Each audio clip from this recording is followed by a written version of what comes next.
को जो इतना हवादार समझ रखा है, क्या हमको रेत की दीवार समझ रखा है?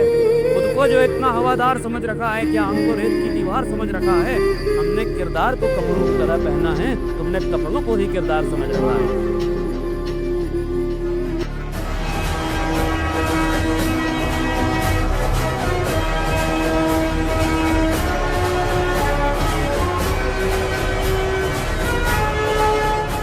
लगातार जुमले और भाषण देखने को मिल रहे हैं नरेंद्र मोदी जी के द्वारा। तो अब ये देश की मांग है आदरणीय राहुल गांधी की, और मैंने राहुल गांधी जी के बूथ में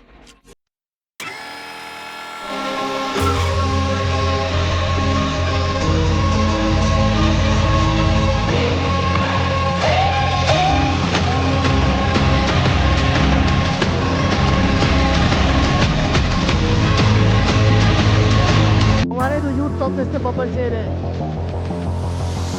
हमारे यूथ कांग्रेस के लोग, हमारे कार्यकर्ता बब्बर शेर, आप किसी से नहीं डरोगे, आप किसी से नहीं डरोगे।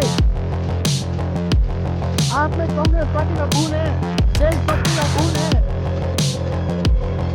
आप हरी क्रांति लाए, आपने देश को अनाज दिया, भोजन दिया। एक सच्चा, साफ दिल का और एक दूरदर्शी नेता को देखा है कि भारतीय जनता पार्टी 2.5-3 साल बीत जाने के बाद किस जगह पर स्टैंड ले रही। तो अब ये बात जनता को भी समझने की जरूरत है कि चुनाव के समय आकर जनता को झुंझुना पकड़ा देना और उसके बाद 5 साल जनता को लूटना, तो और पेट्रोल डीजल के दाम आप लोगों की आंखों के सामने हो। तो ये जो भारतीय जनता पार्टी सपनों को बेचने का काम कर रही है जनता को, इस कुचक्र के खिलाफ ही तो लड़ाई है। 80 वर्ग का जो वोटर है, इस पे कांग्रेस पार्टी को और ज्यादा मेहनत करने की आवश्यकता है। पब्लिक को सबसे बड़ा झूठ इलेक्शन के समय क्या बोला जाता है। अगर आपके पास बीजेपी की तरफ से ऑफर आता है डबल पावरफुल पोस्ट के साथ, ऑब्वियसली सम्मानजनक पोस्ट पे हैं आप, बड़े पोस्ट में हैं, तो क्या आप उसके बारे में आप एक बार विचार करेंगे? बार बोलता हूँ और बीजेपी के लोगों की छाती में सांप लोटता है, मुझे अच्छा भी लगता है लोटे। तो ये दिव्यांशु जी वही बात हो गई कि मैंने खुद को क्या लिख दिया एक दिन दीवारों पे, बारिशें होने लगी मुझे मिटाने के लिए। तो मैंने आपको जैसे बताया कि मैं डरा नहीं, मैं झुका नहीं, कहीं छिप छिपा कर खड़ा नहीं। मैं डरा नहीं, मैं झुका नहीं, कहीं छिप छिपा कर खड़ा नहीं। जो डटे हुए हैं महाज पर, मुझे उन सबों में तलाश है। पावर शेयरिंग की वो ऐसे गलत लोगों के हाथ में चली गई जिन्होंने उसका भरपूर दुरुपयोग किया, मैं उपयोग नहीं बोलूँगा, दुरुपयोग किया, और समय आने पर कांग्रेस पार्टी का दामन छोड़ दिया। बीजेपी हमेशा क्लेम करती है कि ग्राउंड पे वो एक बहुत मजबूत पकड़ रखती है, मध्य प्रदेश की अगर मैं बात करूँ तो। ऐसे में कांग्रेस अपने आप को कैसे रीडिफाइन करेंगी? कांग्रेस पार्टी में वह कांग्रेस को छोड़ छोड़ के भारतीय जनता पार्टी का दामन थामने का काम उन्होंने किया। वो एक बहुत कठिन समय था हम सबके लिए। कांग्रेस पॉलिटिक्स का दामन थामना पड़ गया। कभी आपको ऐसा लगा कि आपको कांग्रेस पार्टी छोड़ देनी चाहिए? इसको केवल और केवल वोट के लिए इस्तेमाल करने का काम कर रही है बीजेपी, और कांग्रेस पार्टी को चाहिए कि इस तबके के बीच में जाकर इन्हें जागरूक करने का काम करे और भारतीय जनता पार्टी की असलियत इनके सामने लाने का। तो बात जब कांग्रेस पार्टी की आती है तो सबसे पहला नाम राहुल गांधी जी का आता है। कई बार आप राहुल गांधी जी से मिल चुके हो, तो हम तो सोशल मीडिया के माध्यम से, और जो भी लोग हैं वो लोग सोशल मीडिया के माध्यम से लोग देखते हैं, उनको जानते हैं। आप व्यक्तिगत रूप में राहुल गांधी जी को कैसे देखते हैं? देखिए, व्यक्तिगत रूप में राहुल गांधी जी को जितना मैंने देखा, समझा और जाना, स्टूडेंट लाइफ के समय से मैं एनएसयूआई से जुड़ा, तब से लेकर आज तक कई बार मुझे राहुल जी से मिलने का सौभाग्य प्राप्त हुआ। राहुल जी में एक दूरदर्शी नेता को मैं देखता हूँ, जी। जो कि एक पढ़ा लिखा, एक विचारवान और देश की प्रगति को लेकर विजनरी सोच रखने वाले नेता हैं आदरणीय राहुल गांधी जी, जिसने भारत जोड़ो यात्रा के माध्यम से रोज वह हजारों लोगों से मिलते थे, उनकी पीड़ा को सुनते थे, और इतनी बड़ी यात्रा मैं मानता हूँ भारत देश के विश्व में कभी किसी भी राजनीतिक व्यक्ति ने नहीं करी होगी जो आदरणीय राहुल गांधी जी ने करी। और मैं बहुत सौभाग्यशाली मानता हूँ अपने आप को कि कई बार भारत जोड़ो यात्रा के दौरान मुझे राहुल गांधी जी से मिलने का सौभाग्य प्राप्त हुआ। उनकी दूरदर्शी सोच को समझने का और करीब से देखने का सौभाग्य मुझे प्राप्त हुआ। तो मीडिया क्या दिखा रही है 2012-13 के बाद से, बिकी हुई मीडिया, गोदी मीडिया क्या दिखा रही है, उस पे जाने की कोई आवश्यकता नहीं है। राहुल जी ने आज तक, चाहे वो कोविड का मामला हो, चाहे देश के अन्य बड़े संवेदनशील मुद्दे हों, चाहे कास्ट सेंसस का मामला हो, चाहे अन्य कई मामले हों, उसमें राहुल जी ने प्रमाणित किया है कि वह एक दूरदर्शी सोच के नेता हैं।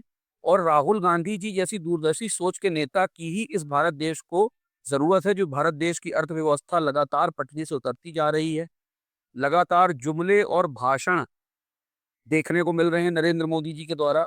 तो अब ये देश की मांग है आदरणीय राहुल गांधी जी। और मैंने राहुल गांधी जी के रूप में एक सच्चा, साफ दिल का और एक दूरदर्शी नेता को देखा है। तो दिव्यांशु जी, आपके इतने बड़े राजनीतिक सफर में सबसे बड़ा टफेस्ट मोमेंट अब तक क्या रहा? लोग बड़ा इच्छुक है जानने के लिए। मेरे पास सबसे ज़्यादा सवाल यही आया था। देखिए, वैसे तो कोई बहुत ज़्यादा बड़ा ऐसा मेरा राजनीतिक सफ़र अभी तक नहीं था। ना मैंने ऐसी कोई बहुत बड़ी उपलब्धि अपने जीवन में अभी तक हासिल करी है। पर इन 10-12 सालों में 2014 में जब कांग्रेस पार्टी प्रदेश से तो बहुत पहले सत्ता में जा चुकी थी, बाहर जा चुकी थी। जब केंद्र में भी हमारी सरकार गिरी 2014 में और बीजेपी कंप्लीट मेजॉरिटी के साथ सत्ता में आई, तो उस समय सबसे टफ हम लोगों के लिए था कि जो कांग्रेस पार्टी से लोग पलायन करके भाग रहे थे डर के कारण, उस समय कांग्रेस पार्टी को और कांग्रेस पार्टी के हम जैसे कार्यकर्ताओं को और हमारे जैसे अनेकों कार्यकर्ता थे, उनका हौसला बांध के पार्टी में रखना। तब मैं एनएसयूआई जो कांग्रेस की स्टूडेंट विंग है उसका डिस्ट्रिक्ट प्रेसिडेंट बना था। और बहुत ही एक ऐसा दौर था कि कटनी में भी बड़े-बड़े नेता कांग्रेस को छोड़कर जा रहे थे, भारतीय जनता पार्टी का दामन थाम रहे थे। और ऐसे समय में बहुत कठिन था, थोक के भाव पार्षद, नगर पंचायत में लोग और कांग्रेस के कई पदाधिकारी ने भारतीय जनता पार्टी का दामन थाम लिया था। उनमें से आज बहुत से लोग अपना अस्तित्व तलाश रहे हैं। तो वो संघर्ष के दौर को लेकर आज तक हम लोग संघर्ष कर रहे हैं, सत्ता में वापस आने के लिए। पर वो दौर एक ऐसा दौर था कि थोड़ा-सा मेरे जीवन का बहुत कठिन दौर था। और क्योंकि कार्यकर्ता का हौसला बनाकर रखना एक बहुत टफ टास्क था उस समय, पर हम उस समय से बाहर निकल कर आए। 2018 में हमने कांग्रेस की सरकार भी सबने पूरे कार्यकर्ताओं ने प्रदेश के मिलकर बनाई। ठीक है, कुछ जयाचंदों की वजह से सरकार चली गई, हॉर्स ट्रेडिंग की वजह से सरकार चली गई, पर कार्यकर्ताओं की मेहनत थी, जनता का आशीर्वाद था, जो कांग्रेस पार्टी को जनता ने आशीर्वाद दिया था। और मेरा विश्वास है कि कार्यकर्ताओं के दम पे और जनता के आशीर्वाद के बलबूते पे हम आगे फिर सत्ता में कांग्रेस पार्टी काबिज हो। ये हमेशा क्लेम करती है कि ग्राउंड पे वो एक बहुत मजबूत पकड़ रखती है, मध्य प्रदेश की अगर मैं बात करूँ तो। ऐसे में कांग्रेस अपने आप को कैसे रीडिफाइन करेंगी? जनता के असल मुद्दों से भारतीय जनता पार्टी बहुत दूर है, मैं आपको बताता हूँ। हाँ, मैं इस बात को स्वीकार करता हूँ, कुछ कमियाँ होंगी ऐसी कांग्रेस पार्टी में, कुछ ऐसी हम लोगों के अंदर कमियाँ होंगी कि हम सत्ता से दूर हैं। और कांग्रेस पार्टी को ना चुन के भारतीय जनता पार्टी को जनता ने जनादेश दिया। अब मैं उस पर नहीं जाना चाहता कि वोट चोरी हो रही है और लुभावनी योजनाएं भारतीय जनता पार्टी चुनाव के एंड मोमेंट पर लेकर आ जाती है। उसमें इलेक्शन कमीशन और कोई कुछ एक्शन नहीं लेता। मैं अभी इस मुद्दे पर नहीं जाना चाहता। मैं वही तो आपको बता रहा हूँ, कांग्रेस पार्टी असल जनता के मुद्दों पर लड़ाई लड़के, किसानों के, युवाओं के, महिलाओं के मुद्दे पर लड़ाई लड़ेगी और भारतीय जनता पार्टी के असली चेहरे को जनता के सामने बेनकाब करेगी। आप देखिए, महिलाओं से वादा किया गया था 3,000 रुपए प्रति माह देने को लेकर, गेहूं को लेकर वादा किया गया था, किसानों से कई लुभावने वादे किए गए थे। आज भारतीय जनता पार्टी 2.5-3 साल बीत जाने के बाद किस जगह पर स्टैंड ले रही है? तो अब ये बात जनता को भी समझने की जरूरत है कि चुनाव के समय आकर जनता को झुंझुना पकड़ा देना और उसके बाद 5 साल जनता को लूटना। सिलेंडर के दाम लगातार बढ़ रहे हैं, पेट्रोल डीजल के दाम लगातार बढ़ रहे हैं। रोज हम सोशल मीडिया में खबरें देखते हैं कि अभी 18 रुपये महंगा होने वाला है, 35 रुपये महंगा होने वाला है। अभी चुनाव खत्म होंगे और पेट्रोल डीजल के दाम आप लोगों की आंखों के सामने होंगे। तो ये जो भारतीय जनता पार्टी सपनों को बेचने का काम कर रही है जनता को, इस कुचक्र के खिलाफ ही तो लड़ाई है जो कांग्रेस पार्टी के और कांग्रेस पार्टी के कार्यकर्ताओं को जमीन पर उतर के लड़ना है, और हम वही लड़ाई तो लड़ेंगे।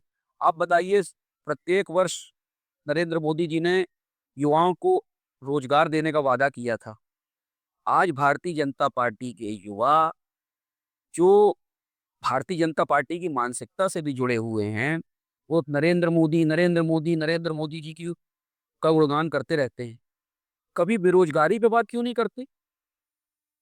आज शिक्षित युवा दर-बदर भटक रहा है और उसके पास रोजगार नहीं। तो मैं तो उनके लिए कहना चाहूँगा कि थोड़ा-सा चारा देख बस्ती की बकरियाँ, थोड़ा-सा चारा देख बस्ती की बकरियाँ, गज़लें सुना रही हैं कसाई की शान में। क्या बात है। 10 सालों की अगर बात करें, तो आपके हिसाब से कांग्रेस और किन-किन एरियाज़ में बेहतर कर सकती थी?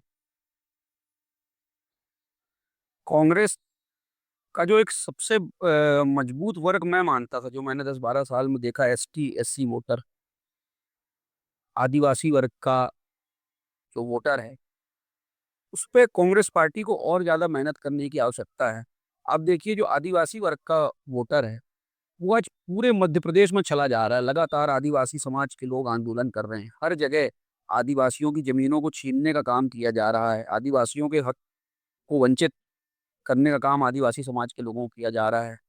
और एसटी, एससी और ये जो निचला तबका है, इसको केवल और केवल वोट के लिए इस्तेमाल करने का काम कर रही है बीजेपी, और कांग्रेस पार्टी को चाहिए कि इस तबके के बीच में जाकर इन्हें जागरूक करने का काम करे और भारतीय जनता पार्टी की असलियत इनके सामने लाने का काम करे। मुझे ऐसा लगता है कि इस पर वर्किंग ज़्यादा करनी चाहिए, और ये हम लगातार ये सुझाव हम प्रदेश कांग्रेस को देते भी हैं, और प्रदेश कांग्रेस ने इसमें बहुत तेज़ी से काम करना भी चालू कर दिया। इन्हीं 10 सालों के बारे में फिर से एक बार बात करते हैं। कांग्रेस पार्टी के लिए सबसे बड़ा लर्निंग पॉइंट क्या रहा? कांग्रेस पार्टी के लिए सबसे बड़ा लर्निंग पॉइंट जो मैं समझता हूँ, मैं उतने बड़े तो किसी ओहदे या पद में नहीं हूँ कि मैं उसको बता सकूँ, पर मेरा लर्निंग पॉइंट तो ये था, और मैं जहाँ तक देख पाता हूँ कि जिन लोगों पर अत्यधिक भरोसा किया कांग्रेस ने, सब दे दिया। चलिए हम बात करते हैं ज्योतिरादित्य सिंधिया की। कांग्रेस पार्टी ने उन्हें बहुत कम उम्र में टिकट दिया, मंत्री बनाया, केंद्रीय मंत्री बनाया, अनेकों चुनाव राज्यों में ऑब्जर्वर बनाया, पार्टी के शीर्ष पदों तक पहुँचाया। पहचान देने वाली उनको कांग्रेस, ऐसे अनेकों उदाहरण हैं। जिले में भी ऐसे बहुत उदाहरण हैं हमारे। भारतीय जनता पार्टी की आज अगर 4 एमएलए हैं कटनी में, तो 2 एमएलए कांग्रेस से अपनी पहचान बनाए। कांग्रेस की पृष्ठभूमि में उन्होंने अपनी राजनीति की शुरुआत करी। सब कुछ उन्होंने उनको कांग्रेस ने दिया। पर आज भारतीय जनता पार्टी का दामन थाम लिया उन्होंने, और आज भारतीय जनता पार्टी की सत्ता की मलाई खा रहे हैं। उनके तरह-तरह के अवैध धंधे व्यापार फल फूल रहे हैं। जितने कटनी के, आप अगर कटनी जिले की बात करें, जितने चोर, चंडाल, डकैत, 2 नंबर के काम करने वाले लोग हैं, वो उन्हीं दोनों के लोग हैं। उन्हीं दोनों के साथ राजनीति करते हैं। तो आप एक चीज़ समझ लीजिए कि कांग्रेस पार्टी को सबसे बड़ी अगर कहीं सीख लेने की आवश्यकता थी, एज़ छोटे कार्यकर्ता के मैं आपको बताना चाहता हूँ, तो ये थी कि उसने जो पावर शेयरिंग थी, वो ऐसे गलत लोगों के हाथ में चली गई, जिन्होंने उसका भरपूर दुरुपयोग किया। मैं उपयोग नहीं बोलूँगा, दुरुपयोग किया, और समय आने पर कांग्रेस पार्टी का दामन छोड़ दिया। जिसे अपनी पार्टी को अपनी माँ कहते थे, उसी पार्टी की पीठ में खंजर घोंपकर और भारतीय जनता पार्टी में चले गए, और आज सत्ता की मलाई खा रहे हैं, और अपने लगातार 2 नंबर के धंधे, लगातार ज़मीनों में कब्ज़ा करना, अवैध सट्टा खिलवाना, और पूरे जिले, क्या पूरे प्रदेश में भ्रष्टाचार को फैलाने का काम कर रहे हैं। बड़े से लेके छोटे नेता ये इसीलिए बीजेपी में गए हैं, और यही कर रहे हैं जाके। और एक और महत्वपूर्ण बात आपको बता देना चाहता हूँ। आप उठा के देखिए, कुछ को छोड़ दिया जाए अगर, जितने लोगों ने कांग्रेस से भाजपा का दामन थामा है, आज भारतीय जनता पार्टी में 90 से क्या कहूँगा, तो 99% लोग अपनी राजनीतिक ज़मीन तलाश रहे हैं। केवल नेताओं के पिछलग्गू बन के घूम रहे हैं। जो यहाँ नेता हुआ करते थे, वो वहां जाकर नेताओं के पिछलग्गू बन के घूम रहे हैं। उनके लिए मैं कहना चाहूंगा कि हर घड़ी चश्मे खरीदार में रहने के लिए कुछ हुनर चाहिए बाजार में रहने के लिए। मैंने देखा है जो मर्दों की तरह रहते थे, मस्करे बन गए बाजार में रहने के लिए। क्या बात है, आपने तो पूरा माहौल बना दिया। चलिए आगे बढ़ते हैं। Leadership issue, strategy issue. मैं स्ट्रैटेजिक इशू बोलूंगा इसको कि Congress is a factory of leaders. इस देश में बड़े बड़े लीडर्स कांग्रेस ने दिए हैं और लगातार कांग्रेस देती आ रही। कहीं ना कहीं स्ट्रैटेजी मेकिंग में बीजेपी के झूठ को रोकने में, जो बीजेपी के झूठ का ये बुलेट ट्रेन चल रही है पूरे देश में। बुलेट ट्रेन तो भारत में लाने का सपना देखा था नरेंद्र मोदी ने, जनता को दिखाया था झूठा सपना, वो तो ला नहीं पाए। और एक झूठ की बुलेट ट्रेन चल रही है भारत में, उसको रोकने में और उस झूठ को आप समझ लीजिए कि डिफेंड करने में कहीं ना कहीं कमी थी, जिसके कारण देश की भोली भाली जनता को हिंदू मुस्लिम करके और एक रिलीजियस इश्यूज में उलझा के डेवलपमेंट के इश्यूज से दूर रख के 2014 में नरेंद्र मोदी जी की सरकार आई थी। बहुत हुई महंगाई की मार, अब की बार भाजपा सरकार, अब की बार मोदी सरकार। उन नारों को दोबारा भारतीय जनता पार्टी की किसी नेता ने इस्तेमाल ही नहीं किया। 2019 में नहीं किया, बाद में किसी चुनाव में नहीं किया। उनका इशू फिर बाद में आ गया पुलवामा, राम मंदिर। और ये तो भारतीय जनता पार्टी हर बार चुनाव में एक नया सिगूफा लेकर आ जाती है और जनता को उस सिगूफे में फंसाने का काम करती है। तो कहीं ना कहीं स्ट्रेटजी, इन चालबाजों के खिलाफ, इन झूठों के खिलाफ एक तगड़ी स्ट्रेटजी की कमी मैं बहुत समय से देखते आ रहा हूँ। और कांग्रेस पार्टी इस पर काम भी कर रही है बहुत तेजी से। आप देखिए जो पिछला लोकसभा का चुनाव हुआ, उसमें कुछ सीटें अगर 19-20 हो जाती हैं और नरेंद्र मोदी जी के ऊपर जो वोट चोरी और जमाने भर के आरोप लगे, प्रमाणित आरोप लगाए राहुल गांधी जी ने, वो ना हुए होते तो आज नरेंद्र मोदी जी सत्ता से बाहर है। कहाँ बात कर रहे थे अब की बार 400 पार, कहाँ 10-20 सीटें इधर उधर हो जाती तो नरेंद्र मोदी जी आज सत्ता से बाहर होते। परंतु उसके बाद भी देश के नेता प्रतिपक्ष के रूप में माननीय राहुल गांधी जी और कांग्रेस पार्टी के अध्यक्ष के रूप में एक सशक्त नेतृत्व मल्लिकार्जुन खड़गे जी के माध्यम से, हमारे स्टेट में जीतू पटवारी जी के माध्यम से कांग्रेस को मिला है। और लीडरशिप का कोई अभाव नहीं है कांग्रेस पार्टी के पास। बहुत ही डायनामिक और बहुत ही जमीनी नेता हैं। उनके दम पे हम आने वाले समय में सत्ता में काबिज होने जा रहे हैं। आज की जो पॉलिटिक्स है वो किस पे डिपेंड करती है? लीडरशिप, स्ट्रैटेजी, या फिर स्ट्रेंथ ग्राउंड पे जो अलग अलग लीडर्स की होती है? देखिए मैं मानता हूँ कि दोनों का अपनी अपनी जगह एक विशेष स्थान है। स्ट्रेटजी जो लीडर्स तय करेंगे, उसी स्ट्रेटजी पे कार्यकर्ता नीचे जमीन पे काम करे। और कार्यकर्ता के पास स्ट्रेंथ तो होनी चाहिए ना भाई। पॉलिटिक्स में क्या महत्वपूर्ण है? पॉलिटिक्स में जिसके साथ स्ट्रेंथ है, जिसके साथ पब्लिक है, जिसके साथ जनसमूह है, वो नेता है। तो दोनों चीजों का मैं मानता हूं कि अपना एक विशेष स्थान है पॉलिटिक्स में, और दोनों की अपनी एक अहम भूमिका है राजनीति में, और होनी भी चाहिए। सभी चीजों के मिश्रण के साथ ही राजनीति बनती है। जब प्रॉपर स्ट्रेटजी होगी, प्रॉपर आपके पास समूह होगा, आपका प्रॉपर जमीन पे काम करने वाला कार्यकर्ता होगा, तब जाके आप अपने गोल को अचीव कर पाएंगे। मतलब नाम बड़े होने से कुछ नहीं आजकल हासिल होता है। देखिए आज जो मैं देख रहा हूँ ना, वो जनता अपने बीच के व्यक्ति को पसंद करती है। बहुत बड़ा कोई व्यक्ति हो, बहुत अच्छा स्टार हो, फिल्म स्टार हो, बहुत अच्छा दिखता हो, जरूरी नहीं कि बहुत अच्छा नेता हो सकता है जो हमारे और आपके बीच में गली मोहल्ले का जो लीडर हो, उसके अंदर बहुत अच्छी लीडरशिप क्वालिटी। तो मेरा ऐसा मानना है कि जनता अब डायरेक्ट अपने नेता से जुड़ना चाहती है। जनता बहुत ज्यादा आसमान से उतरे लोगों को अब पसंद नहीं कर रही। और आने वाले समय में आप देख लेना, ये बदलाव है। बिल्कुल बिल्कुल ये बदलाव की बयार है। युवाओं की भागीदारी जनता राजनीति में ज्यादा चाहती है, जो पब्लिक को जो बोले वो डिलीवर कर सके। सबसे महत्वपूर्ण बात आज की डेट में ये है कि जो आज का युवा पसंद करता है और आज की जनता जो चाहती है कि हमारे बीच का कोई नेता जो इजी एक्सेसिबल हो, जिसके पास हम रात आधी रात को ही फोन करके जा सकें, किसी भी समय पहुंच के उससे अपना हाथ पकड़ के काम करा सकें। अब ऐसे ही नेता आने वाले समय में आपको देखने को मिलेंगे, जो हवा हवाई नेता होंगे, जो अपने बंगलों में और अपने घरों में अंदर कांच के कमरे में बैठकर और पॉलिटिक्स करेंगे और मोबाइल से राजनीति करेंगे, लैपटॉप से राजनीति करेंगे, जनता उनको बाहर का आईना दिखा देगी सत्ता से। आपके पास जब 2 बजे रात को कॉल आता है तो फिर आप क्या करते हैं? उसका जवाब मैं नहीं दे पाऊँगा। उसका जवाब आप उन लोगों से जाके लीजिए जो लोग मुझसे बात करते हैं, जो लोग मेरे संपर्क में रहते हैं। मैं अपना पूरा 100% देता हूँ कि अगर मान लीजिए मेरे से किसी ने संपर्क किया या मुझे इस योग्य समझा, भाग्यशाली मानता हूँ। किसी ने मुझे इस योग्य समझा कि उसने मुझे अपना काम बताया। ये बात को आप कटनी में जिले में जाकर किसी भी व्यक्ति से पूछ लीजिए कि अगर मुझसे उसने कुछ आदेश किया है जनता को, मैं इसको आदेश ही मानता हूँ और आदेश ही मस्तक पे लेता हूँ, अपने सराखों पे लेता हूँ। अगर जनता ने कुछ आदेश किया है तो हमको भगवान ने बहुत सौभाग्यशाली बनाकर भेजा है और मुझे बहुत खुशी होती है।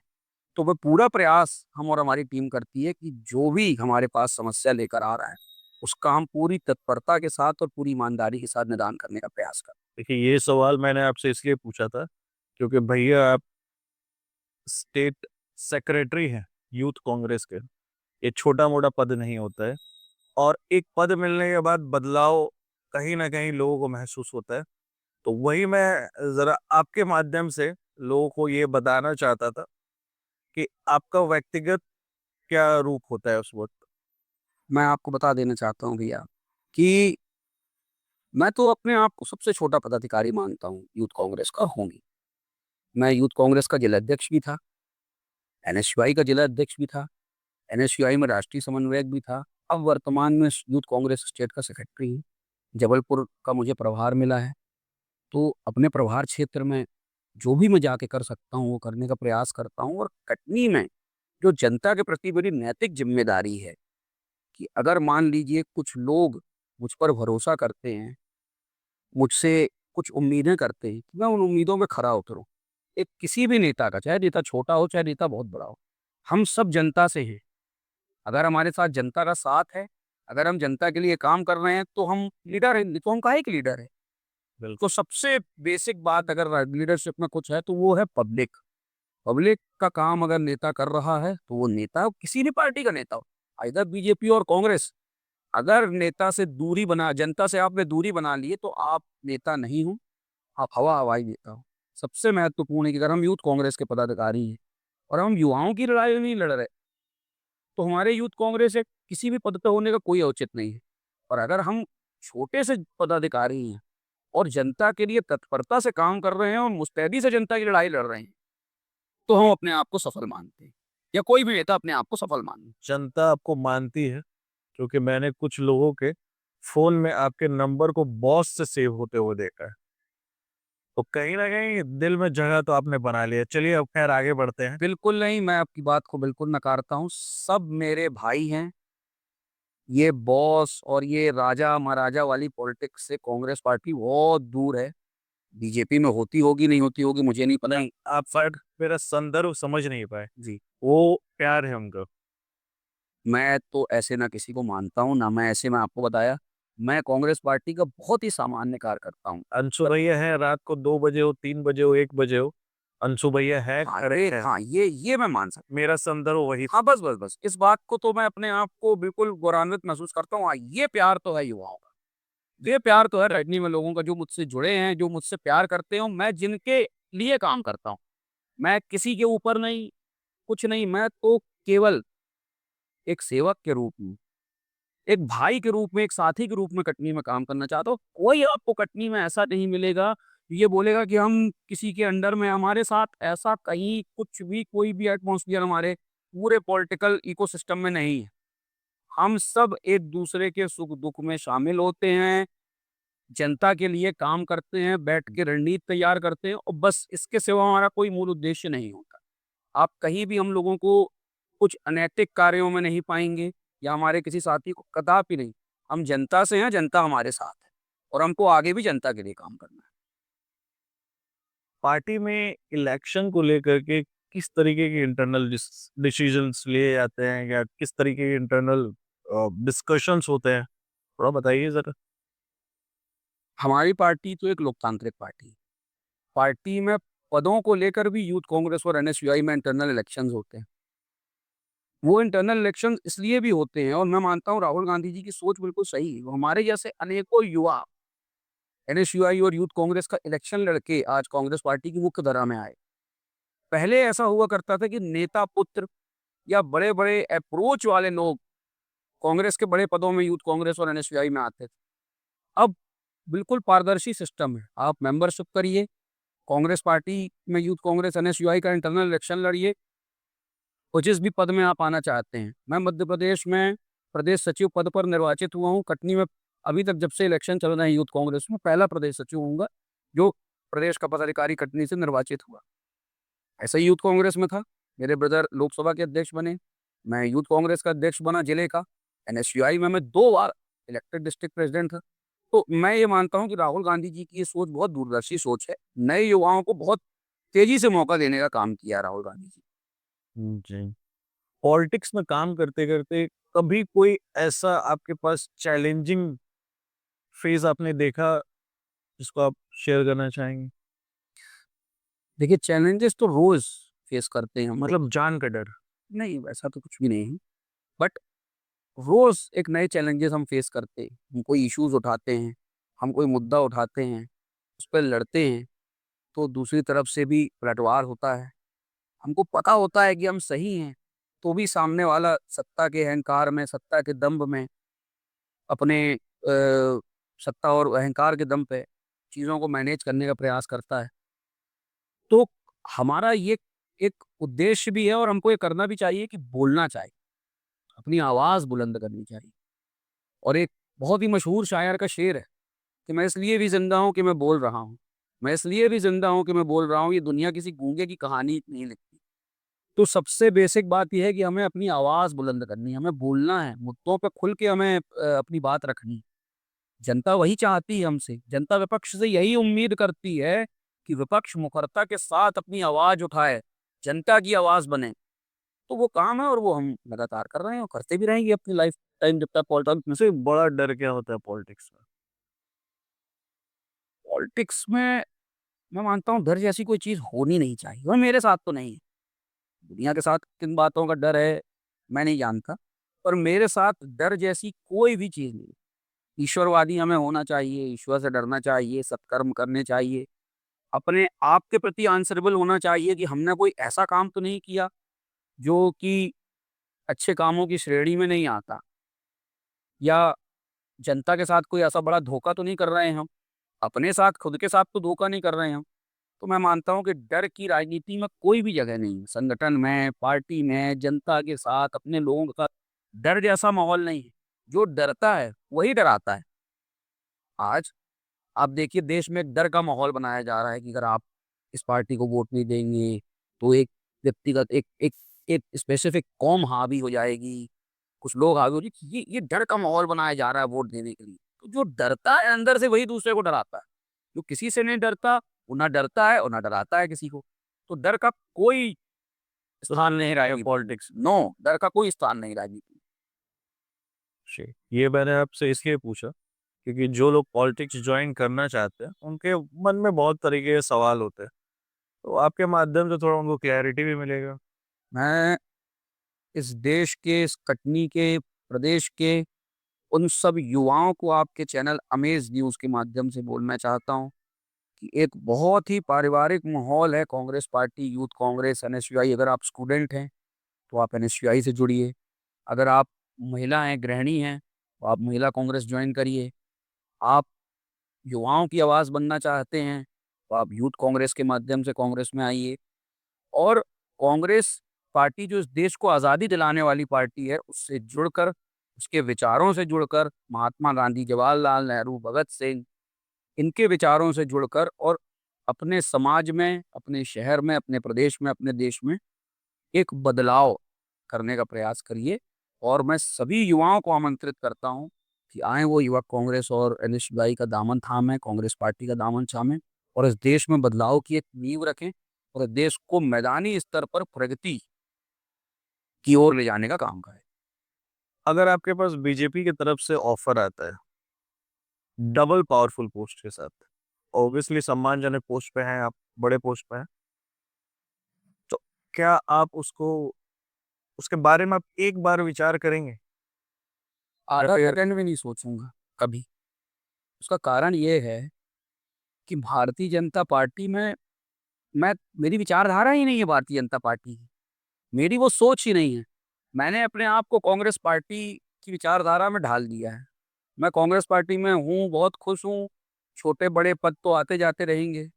सबसे मूल है जनता की सेवा, समाज सेवा, युवाओं के हक की लड़ाई, जनता के हक की लड़ाई।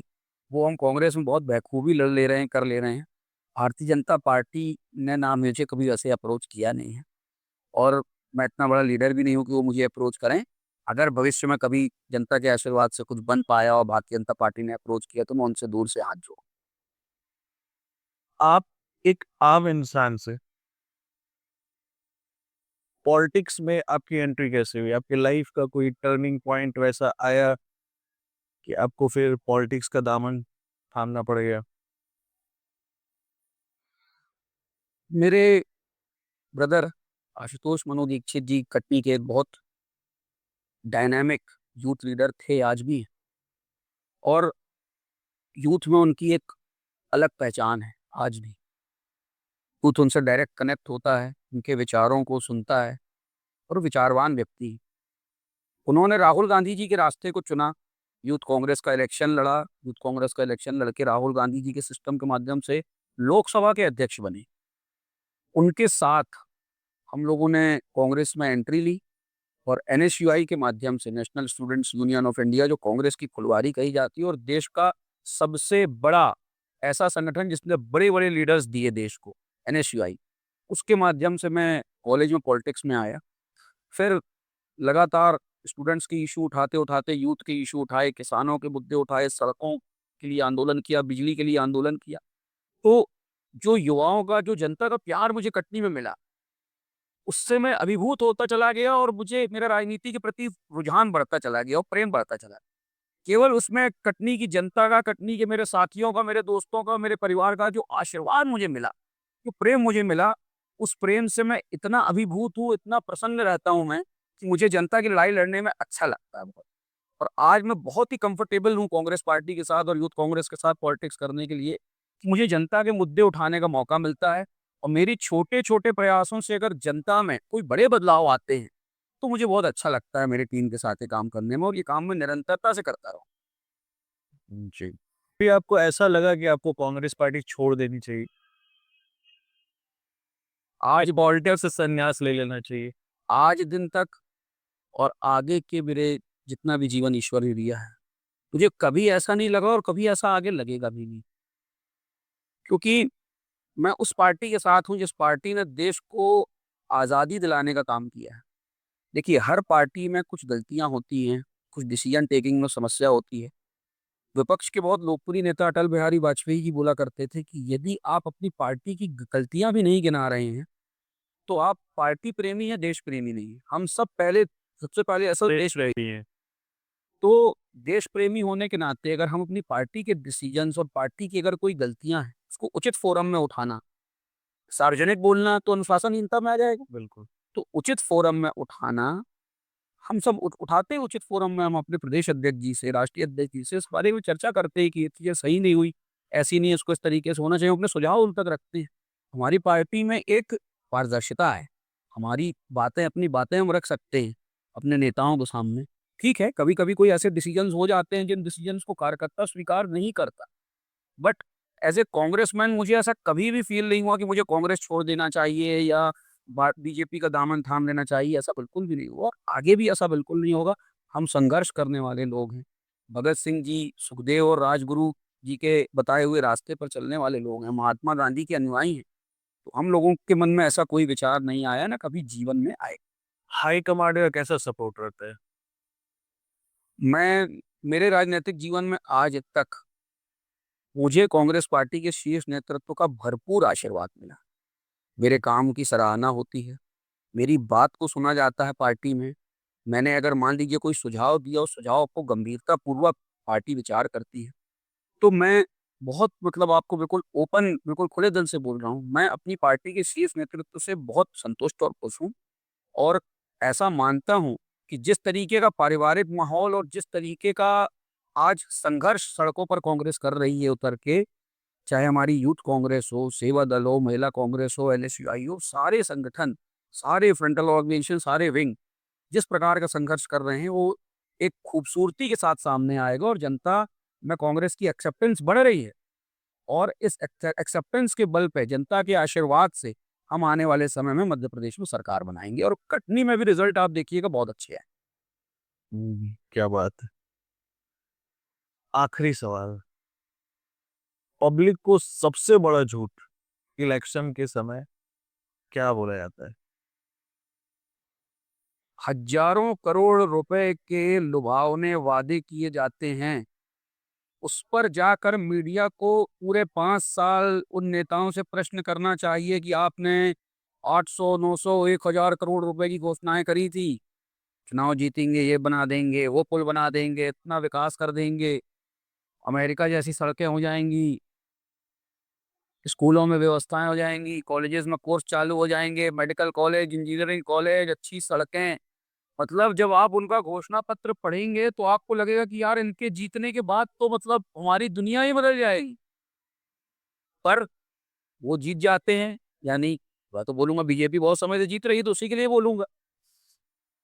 तो कोई भी लीडर, किसी भी पार्टी का लीडर जब अपना घोषणा पत्र पार्टी में लेकर जनता के बीच में जाता है तो जनता को चाहिए और मीडिया को चाहिए कि चाटुकारिता न करके नेताओं की उनसे वो सवाल पूछे कि आपका ये घोषणा पत्र है, इसमें आपने इतने इतने 100,000 करोड़ रुपए की घोषणाओं का वादा किया था, क्या जमीन पर वो घोषणाएं पूरी हुई हैं? अगर नहीं हुई हैं तो आपको दोबारा चुनाव लड़ने का कोई वो नहीं है और आपको बिल्कुल अपने पद से इस्तीफा दे देना चाहिए अगर आप काम नहीं कर पा रहे जनता के बीच में। तो ताजा उदाहरण मैं आपको बताता हूँ, कई बार अनेकों चुनावों में कटनी में मेडिकल कॉलेज की घोषणा हुई, जो मैं बार बार बोलता हूँ और बीजेपी के लोगों की छाती में सांप लौटता है। मुझे अच्छा भी लगता है लौटे, उनको तो जनता के प्रति जवाबदेह होना चाहिए, निकल के सड़कों में जनता को जवाब देना चाहिए कि आपने उस मुद्दे पर वोट लिया। एनएसयूआई का तत्कालीन अध्यक्ष रहते मैंने उस मुद्दे पर हमारी पूरी टीम ने तत्परता से लड़ाई लड़ी, अनेकों राजनीतिक दलों ने, एबीवीपी ने, एनएसयूआई ने, सबने अपने अपने स्तर पे उसकी मांग करी, आम जनता ने। और भारतीय जनता पार्टी के विधायक, भारतीय जनता पार्टी के सांसद आज कटनी को पीपीपी मेडिकल कॉलेज देने वाले हैं, जिसको जनता पूरी तरीके से नकारती है। जनता पूर्ण शासकीय मेडिकल कॉलेज की मांग करती है। ऐसे तो अनेकों झूठे वादे हैं नेताओं के, पर जनता को और मीडिया को चाहिए कि उनसे जाकर चुनाव जीतने की 6 महीने, 1 साल, 2 साल, 3 साल बाद पूछे कि भाई आपने ये जो वादे किए थे इनमें से कितने वादे पूरे हुए? आपने जो कहा था वो क्या पब्लिक को डिलीवर कर पाए आप? यदि नहीं कर पाए तो आप किस मुंह से अगला चुनाव लड़ने जा रहे हैं? या किस मुंह से आप कुर्सी पे काबिज हैं? विधायकी या सांसदी बन के उनकी योजनाओं का, तनख्वाह का, भत्तों का फायदा ले रहे हैं? आपको बिल्कुल अधिकार नहीं। अगर आपने जनता को किए हुए वादे पूरे नहीं किए तो आपको तत्काल इस्तीफा दे देना चाहिए और अपनी हार स्वीकार कर लेनी चाहिए कि मैं, जनता ने मुझे आशीर्वाद दे के जिता के भेजा और मैंने जनता के साथ न्याय नहीं किया। बहुत बहुत धन्यवाद, बहुत समय दिया आज। बहुत धन्यवाद आपका और और ये बार मिल रहे हैं कि नहीं? बहुत जल्दी। चलिए, बहुत बहुत धन्यवाद आपका। और आप जिस अभी पोस्ट पे हैं, हम लोग सब चाहेंगे और बढ़िया कीजिए आप।